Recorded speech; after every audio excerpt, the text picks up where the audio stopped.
Bonjour tout le monde, j'espère que vous allez bien. Je fais cette petite vidéo afin de vous montrer, vous aider à faire votre inscription donc chez Kestra Holding. La première chose que vous voyez lorsque vous cliquez donc sur le lien dans votre sponsor, vous atterrissez normalement sur cette page et là vous voyez en haut à droite, il est marqué Sign Up. Il vous suffit de cliquer donc sur Sign Up. Et quand vous avez cliqué sur Sign Up, vous atterrissez directement sur cette page. Alors sur cette page, vous allez indiquer d'abord votre numéro de téléphone. C'est important, il faut l'indiquer sous le format donc international. Vous l'inscrivez avec le plus, pas 2 fois 0. Donc vous inscrivez donc plus, donc l'indicatif de votre pays. Ensuite, une fois que ça c'est fait, vous vérifiez, vous contrôlez que le numéro qui est indiqué soit bien le numéro de votre sponsor. Vous pouvez faire un deuxième contrôle en vérifiant que ce soit bien son pseudo qui soit indiqué en dessous. Une fois que ça c'est fait, donc si tout est correct, là à ce moment-là, vous pouvez cliquer sur Register et vous continuez, vous allez sur la page suivante. Vous arrivez sur cette page et ici sur cette page, bien vous indiquez, vous remplissez les champs et vous y indiquez donc account personnel. Vous n'êtes pas une compagnie ou une corporation, donc vous laissez cocher account personnel. Vous rentrez votre prénom, votre nom, votre adresse mail et normalement vous devez avoir reçu un mot de passe provisoire par SMS. Si ce n'est pas le cas et que vous n'avez pas reçu le mot de passe par SMS, alors à ce moment-là, vous cliquez donc sur la petite phrase en rouge Don't receive an SMS et Send by email. Donc à ce moment-là, en cliquant sur cette phrase, ils vont vous envoyer un email avec le mot de passe. Vous prenez le mot de passe, vous l'indiquez donc à l'emplacement donc password. Et là, eh bien, donc, si tout est en ordre, eh bien, il vous suffit de cliquer sur Create Account. Et là, c'est fait. Donc, normalement, votre compte est créé et vous atterrissez donc directement sur votre back-office. Une fois sur votre back-office, donc vous voyez, c'est ce que vous voyez. Donc, vous atterrissez donc sur cette page. Et là, eh bien, donc, il vous faudra donc remplir maintenant vos informations, compléter votre profil. Alors, pour ça, vous allez cliquer sur le bouton profil et vous allez être envoyé donc sur la page suivante. Une fois sur cette page-ci, bien là, vous complétez vos informations, vous entrez, vous indiquez donc votre adresse mail, votre prénom, votre nom, votre numéro de passeport ou de carte d'identité. Donc vous indiquez le numéro de la pièce que vous enverrez plus tard. On va vous demander donc d'envoyer une copie donc soit de votre pièce d'identité, un passeport ou une carte d'identité. Eh bien c'est ce numéro là que vous indiquez à cet endroit là. Vous indiquez votre pays, la région et votre ville.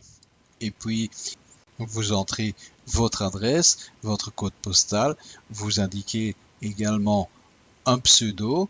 Vous, quand ça c'est complété, à ce moment-là, vous pouvez cliquer sur Save Change. Alors vous pouvez également modifier donc le mot de passe. Donc vous indiquez le mot de passe que vous avez reçu par mail et vous entrez donc votre nouveau mot de passe. Vous le répétez et même chose. Vous cliquez donc sur Change Password. Et voilà, c'est fait. Une fois que ça c'est fait, eh bien, vous allez pouvoir envoyer donc vos pièces d'identité afin de faire vérifier votre compte. Donc la première chose, normalement vous devriez avoir reçu déjà un courrier, un email avec un lien. Il vous suffira de cliquer sur ce lien et donc le bouton donc email vérification va se mettre en vert. Il sera indiqué vérifier. Voilà. Alors maintenant, vous avez accès au petit nuage vert. Vous pouvez cliquer sur le nuage vert et là, vous allez charger votre pièce d'identité ou votre passeport. Une fois que c'est fait, il vous suffit donc de cliquer sur Send My Identity Verification.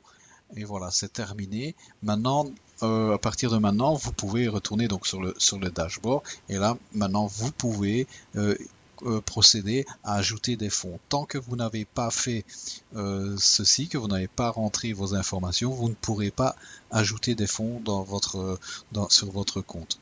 Donc pour ajouter des fonds, eh bien, vous verrez, il vous suffira de cliquer sur votre gauche, vous allez cliquer sur Account. Là, vous allez voir, il est marqué Choice Opération, donc choisissez l'opération. Et là, vous choisissez, donc vous laissez sur Transfert monnaie. Vous cliquez alors sur le bouton Next. Et la première chose que vous voyez après avoir cliqué sur le bouton Next, ce sont les informations bancaires pour faire des virements bancaires de la banque. Mais vous ne faites pas attention, vous descendez tout en bas de cette page. Et là, une fois que vous êtes en bas de cette page, vous allez voir que vous avez donc un petit carré à cocher, indiqué donc que vous agréez donc les termes et les conditions. Et puis une fois que vous avez coché ce carré, vous pouvez cliquer sur le bouton Next. Une fois que vous avez cliqué donc sur le bouton Next, là vous avez le choix entre le processeur. Le premier qui vous indique, c'est donc paiement par bank transfer. Vous cliquez donc sur la petite flèche noire et là vous allez choisir le processeur que vous voulez. Vous voyez qu'il y a plusieurs processeurs, donc soit vous payez par transfert bancaire, soit vous pouvez faire un paiement par Bitcoin, vous pouvez utiliser Perfect Money ou OKP. Voilà, alors ici dans notre cas, on va choisir OKP, donc vous sélectionnez OKP et une fois que c'est fait, bien voilà, donc le processeur est sélectionné, donc il vous suffit encore une fois de cliquer sur Next. Là alors, vous allez donc indiquer le montant que vous voulez donc charger dans votre compte. Et puis une fois que vous avez indiqué le montant, vous cliquez sur Next. Alors à ce moment-là, le système va vous envoyer vers votre processeur de paiement, donc ici dans ce cas-ci donc vers OKP. Et puis il ne vous reste plus qu'à valider le paiement et terminer la procédure pour mettre des fonds sur votre compte. J'espère que cette vidéo vous sera utile. Si éventuellement vous avez encore des questions, vous pouvez toujours demander à votre sponsor de vous aider. Je vous dis à bientôt et dans une autre vidéo.